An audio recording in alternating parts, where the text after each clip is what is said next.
me, lads. Here we go. Go the Cowboys.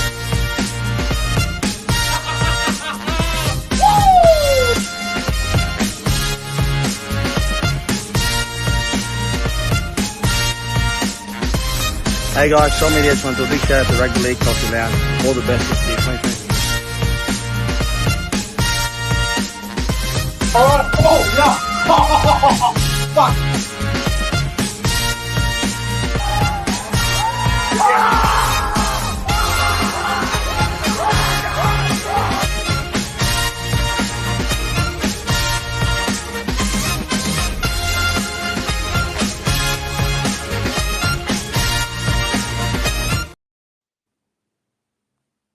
Welcome back to the YouTube channel. I'm Nick from Australia. Welcome to the Friday Night Football Review for round 8 of the 2023 NRL season. We saw the Eels versus Broncos game tonight up there at TIO Stadium in Darwin. I have some very strong views and opinions on the Parramatta Eels. I will get to that very soon. But first of all, I'd like to welcome in regular co-host of the Friday Night Football Review, CJ Moxley. Yes. How are you, CJ? Yeah, thanks for having me on again. Yeah, I'm on cloud 9 at the moment. Obviously, last night's results still sinking in. Good was that? Still sinking in. I saw myself on TV a few times, so that was pretty cool. But look, tonight's game was also a bit of a strange old weird game as well. Yeah, it was a weird old game of footy. It was a bit scrappy. Obviously, when it started to rain up at Darwin, it got real scrappy. But before we review the game, I just want to say hello to everyone in the live chat. We're getting a bit of a crowd here now. Hello to Rishi. Hello to Cody Games PlayStation. Flash Blue. William Pearson. Bandit is here. We've got Alex Jones. Yeet Boy. Devils _side. We've got Bosky.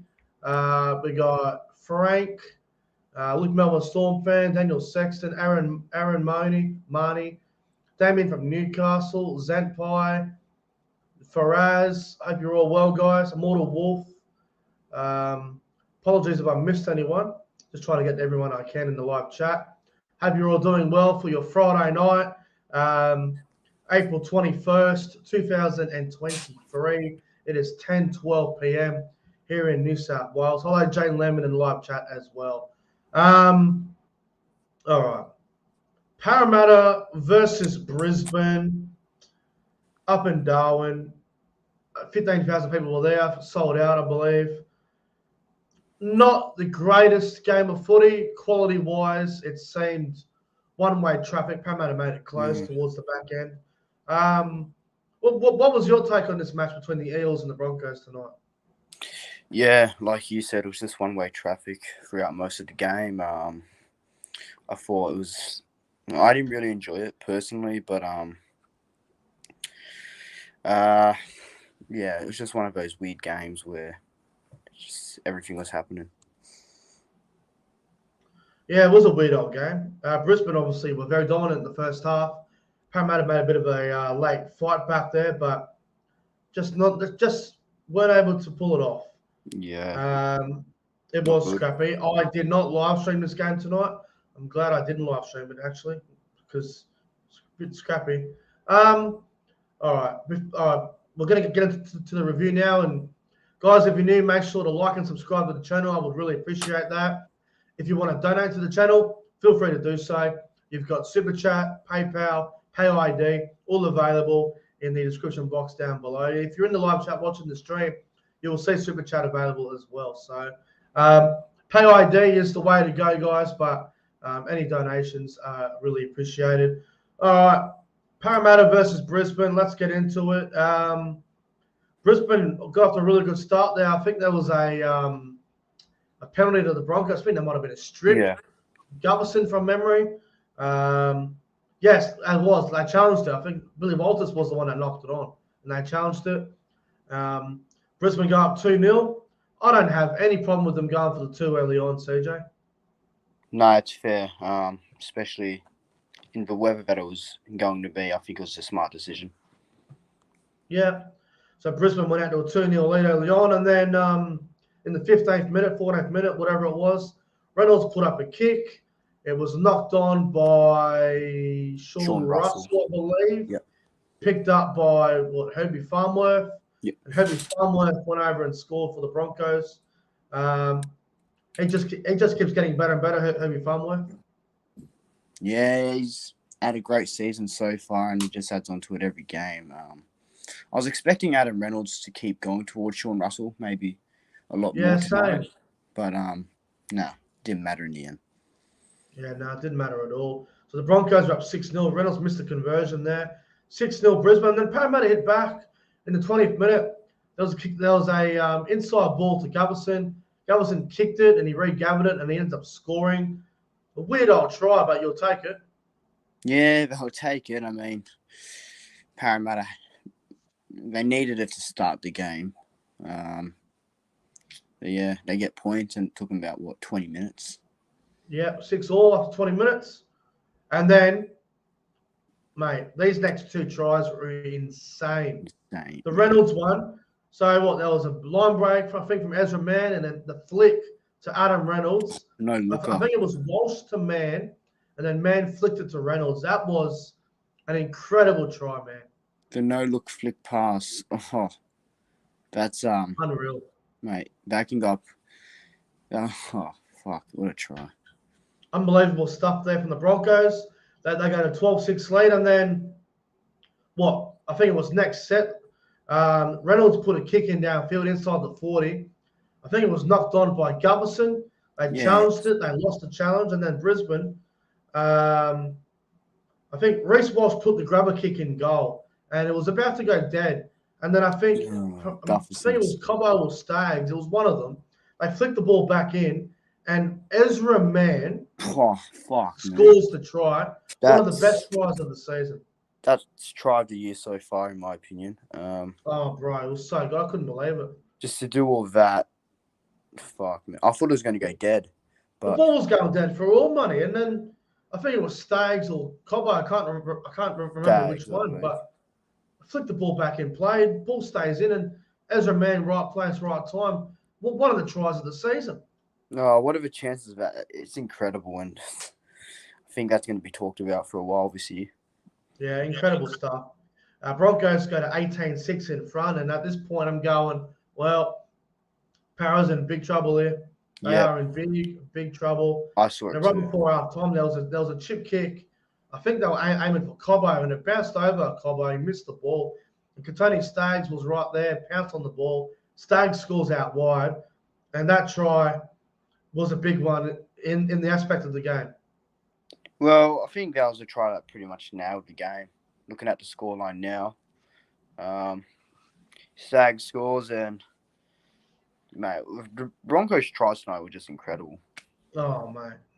So the Broncos go 22-6 in front, and I'm thinking to myself, well, I don't know how Parramatta get back in this game.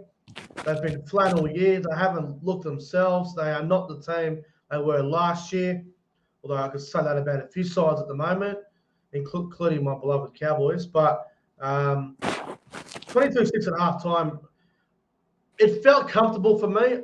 I didn't see Brisbane Parramatta coming back from 22-6, CJ. Yeah, no, me neither.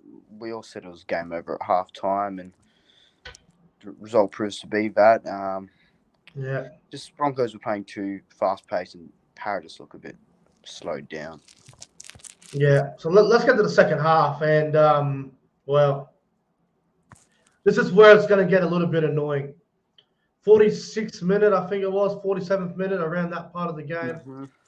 Jermaine Hopgood goes to the sin bin for an alleged hip drop. Now, I've had more than 5 looks at this.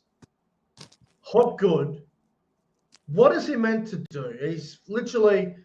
So at first there was 2 players in the tackle. Then one of them dropped off.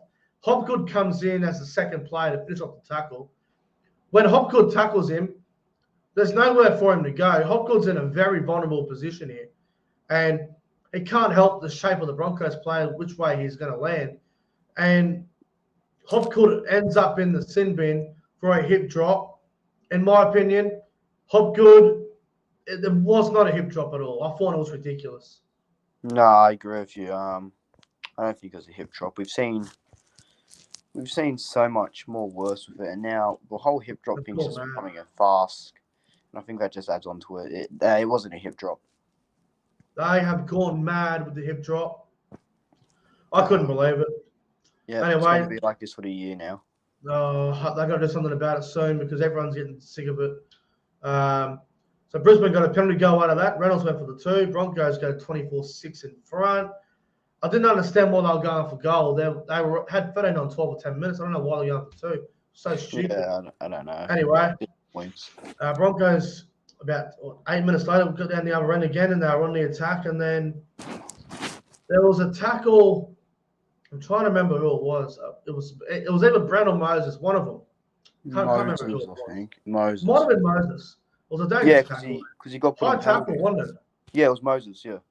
The high tackle. I'm trying to remember who it was on. Was it on Cape? No. It might have been Capewell. Yeah, I think it I think was so. Capewell. Moses on Capewell, I think. Around the front or something. Anyway, he was penalised. Brisbane had 1 minute until Parramatta were back down to 12, back down to 13. But Brisbane went for goal again. I guess I mean, it was pissing out rain, so whatever. So they go 26-6 in front, and Brisbane were all over them. And then there was a Broncos player in the sin bins not long after that, which we'll Ezra. get to. Yeah. Wait, no, it wasn't. Was that next? Oh no, that's a bit later. We'll get to that very soon. So Parramatta, they go for a crossfield kick, and it's caught by Sevo. Oh, Sevo scores for the Eels. Cobbo, I don't know what he was doing there, but Sevo scores, and it's 26-12. oh, what a take from Sevo. No, I like that try. Sevo. Takes it comfortably. That was a good try. And then we get to the next part of the game, mate. 63rd minute, whatever it was, 62nd minute. Ezra Mann is big for a hip drop tackle. No, I don't. I still don't. I still don't think it was either. All right, the hip drop tackle is controversial. It's bullshit. Everyone's confused. I think the Ezra Mann one was definitely a hip drop. I think he will get a few weeks for it. I reckon Ezra Mann will get a week or 2. The thing that doesn't help Ezra Mann here, CJ, is it was a one-on-one tackle. Why is Ezra Mann tackling like that? Just the in a one-on-one situation. I think Ezra Mann's screwed. Just the whole hip drop thing is just confusing. Like I'm starting to not understand it. It used to be so simple to me, but now I just don't know what it is anymore. Like I think the Ezra Mann hip drop was one of the most obvious hip drop ones we've seen probably so far this year. So I think Ezra Mann will probably get 2 to 3 weeks for it. I'll say 2 weeks. I mean, it helps us next week, but for the Broncos' sake, I hope he doesn't get any suspension. But I think the Ezra Mann one was definitely a hip drop. Yeah, I'll look back at it. If it is as bad as I've seen, he'll probably miss the game against us and whatever magic round maybe. If he misses magic round, that'll be a big blow for the Bronx. But no, not good if that's the case. I'll probably bring in Jock Madden or something next week if he can't play. Yeah, that probably. So Ezra Mann's in the sin bin. Parramatta have taken advantage of that straight away. Sean Russell goes over in the corner for the Eels. All of a sudden, it's 26-16. Look out. Yeah, I was thinking maybe, just maybe, Sean Russell, and I guess it was game on at that point. Yeah. But I think the Eels needed that because, mate, this game had no right to be 1-12. It should have been 30. Oh, yeah, it shouldn't have been this close. But, yeah, Parra did well in that instance. No, you're right. This game should not have been anywhere near as close as it was. So we get towards the end, and then I think it was the 77th minute. We all thought Parramatta had scored for Russell again, but Richard Moses throws the forward pass. It was a very big call. I think it was forward, personally. Well, it travelled forward, so it constitutes as a forward pass. It was forward out of their hands as well, and it just, I don't know, it didn't look good. It's a tough moment for all Parra fans, I bet, because they could have sent this in a golden point, maybe. But there was a possibility of that. There was, very unfortunate there for the Eels.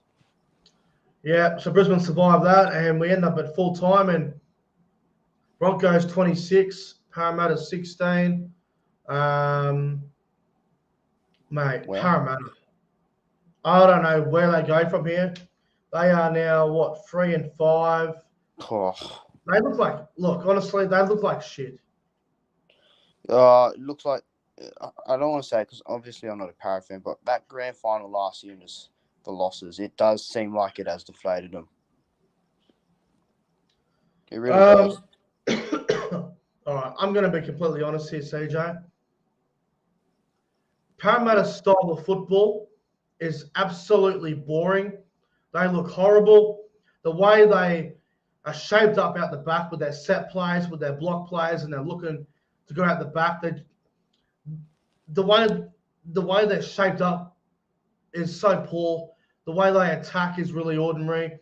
Defensively, they're an absolute disgrace. They're a mess in defense. I can say the 26 points again. Defensively, they're shocking. Reynolds scoring through the middle like that was ridiculous defense. Oh, jeez, yeah. No. The amount of missed tackles Josh Hodgson missed in that first half was deplorable. Hodgson got benched for young hands at one point. No, fair enough. Hodgson, he's been a bit of a liability. He has been a liability. So, no, I agree with that choice to bench him. Mate, I think Parramatta are in massive trouble. I think they're a very, very one-dimensional side. I think they're very boring to watch. They don't worry me in attack. They don't really have much going for them at the moment. They seem very predictable as well. Defensively, they're dog shit. Oh. And look, I know they've had a couple of wins. Well, they beat a Bulldogs team. They had about fucking 10 players out. They barely survived the Tigers, who are winless. And they beat Penrith by a field goal. So yeah, that's about it. You know, we're talking about teams struggling. Parramatta was struggling bad. They are looking terrible. You know what? I know it's only round 8 and we're not at the halfway mark yet. This is going to sound a little bit controversial. Some will agree, I reckon. Some will disagree with this. I can't see Parramatta making the finals at all. I think they're done. At this stage, they don't look like they'll play finals footy. Now, you know what? I'm going a step further. I am officially putting a red pen through the Parramatta Eels' top 8 chances. They're done. Fuck, top 8. That's crazy. Season's over. Grand final again. They're not making the top 8 at all. They're gone. Already? They're fucking horrible. They're fucking horrible. You know, yeah, they are. I hate watching their games, man. I hate it. Watching them tonight was hard. They were horrible. The Broncos only played one good half, and they still look comfortable. Yeah, it's not good size for Parramatta. I just think that the week's only getting more and more closer to. I know it's only round. They're fucking garbage. 8, but it's not getting any slower for the Eels. So Gubberson and Moses need to stop whinging at the referee all the time. Oh, so I didn't drop it. Blah blah blah. Stop whinging. Play footy. Dylan Brown needs to pick up his game as well. Dylan Brown was a bit battered tonight. He ran the ball a few times, but they're horrible, bro. Their outside backs are dog shit. They are garbage. I know they lost Simonson, which didn't help them, but mate, their bench is really ordinary. And their forwards tonight, what do you think? Campbell Gillard, probably the only one I can give a fucking rap to, if I'm being honest. Oh no, he ran for 68 metres. What? 16 metres. 68 metres. I thought he ran for more than that. 68. Well, he did well for the 68 metres he went for, I suppose. But maybe that big Greg cut off the bench was probably one of their best, and maybe Ryan Madison. But everyone else, like Junior Paulo only ran for 118 metres. Like, what's the go with the Eels? Why are they so bad? I know they're in the grand final last year. I understand that. But fuck. They're panic fucked. Stations. It's panic stations almost. They should be panicking. It's not looking good one bit for the Eels. They got. They've got Newcastle next week. That'll be a big game. At this stage, I'm thinking they lose that. Is that Combank? Well, they need a fucking win because it's getting desperate now. Unless they change their style of footy and they start playing at a better pace and a better brand of rugby league, they are no hope this year. Just looks like Absolutely they're no. fatigued. They just look like they're fatigued from the get-go. It makes no sense. No, I don't know, bro. Maybe I'm being too harsh on them. Maybe I'm writing them off too early. But they're so bad. Like, they are so hard to watch. Yeah, they got to fix it immediately because if they're still playing like this by round 14, 15, then yeah, they're completely gone. Mate, I think they're in big trouble here, and I don't know. Tough viewing for I you don't this know week. where they go from here. Moses, too inconsistent. Gufferson, good player, but complains all the time. You got fucking a young hooker still learning his craft in hands. Their forward pack only has a go for fucking 20 minutes, maybe. They're not doing it for me, and their defense out wide is terrible. Yeah. The edge defense, especially, guys like Penasini, guys like, Sean Russells, you see those, that they defensively, they get caught out way too much. Yeah, they just got to stay in position as well. All right, enough of Parramatta. I reckon they're dog shit. I reckon they're missing the 8. Yeah, they don't look good right now. Now, the Broncos tonight, bro, obviously they had a very, very good first half and a very scrappy second half. But, gee, the Broncos, it wasn't pretty, but they are now 7 wins, 1 loss. They have a big game against you guys next Friday night, which I reckon will be massive. That's huge. I can't wait. Are you scared of the Broncos at the moment? They look good, don't they? I'm not scared, but I'm not confident either. We could have to toll it back next week, so I guess that could help. But it's a huge game against the Broncos next week. Especially when you got guys like Reece Walsh running in the line, offloading the ball. Guys like Farmworth on fire, Staggs, up against Renault again. That'll be interesting. Yeah, Man and Renault. I mean, Ezra Man was incredible tonight. Reynolds as well. And then you got to try and slow down Big Payne Haas, who's in on top a form fairway at the moment. Yeah, so hopefully we do. But I still got this week to get through to figure something out. What impressed you about the Broncos tonight? Well, obviously, they had a really good first half, but was there anything in that second half of the Broncos that impressed you? I think that impressed me about the Broncos is just how quick they click together. I think especially the whole Walsh to Man to Reynolds sort of stuff is the combination incredible. Haas and Carrigan are just on another level. Carrigan, another one that I love watching. Broncos bench, when you get Marty Tapau on, Corey Jensen, dude, they do bring. Those two as a combination, right? Oh my god, they're great. And just, mate, they're starting to really convince me a lot more than I thought.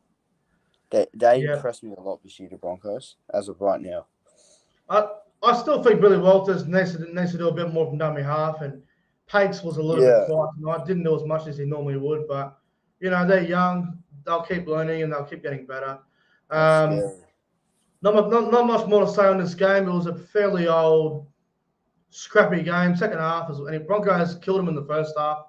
Then the rain came in at Darwin, and the Broncos sort of lost their way a little bit. Parramatta got back in the game with the back of a sin bin, which was a little bit controversial, but both sin bins were controversial, in my opinion. So anyway, CJ, I like you, mate. Who would your top 3 players on the ground be tonight? 3, 2, 1, with 1 being your man of the match. Number 3, I'll go Ezra Man. Ezra Man, Number 2, Payne Haas. Payne Haas, yeah. And my man of the match is Adam Reynolds. I think everything he did tonight was top. Yeah, look, I'll go number 3. I will go with Patrick Carrigan. I thought Carrigan was outstanding. I thought Carrigan was very, very good for the Broncos. Number 2, I'll go with Herbie Farmworth. I thought Herbie Farmworth tonight was very good for the Broncos as well. And my man of the match, I'm going to give it to Payne Haas. 212 run meters. Was a machine. Was very hard to contain tonight. So Payne Haas is my man of the match in the Broncos. 26 points to 16 win over the Eels. It probably should have been more, but they'll take it and they'll move on to next week. Yeah, exactly. Big game next week for both clubs, and it'd be interesting. All right, so Jay, well, bro, thanks for coming on the Friday Night Football Review. I really appreciate your time tonight. No worries. Always good to jump on these reviews, and next week's review will be just as interesting. But yeah, good review again. Absolutely. All right, guys. Well, make sure to like and subscribe to the channel. Thanks for watching, and we'll see you guys in the next one. Full time, Broncos 26, Eels 16.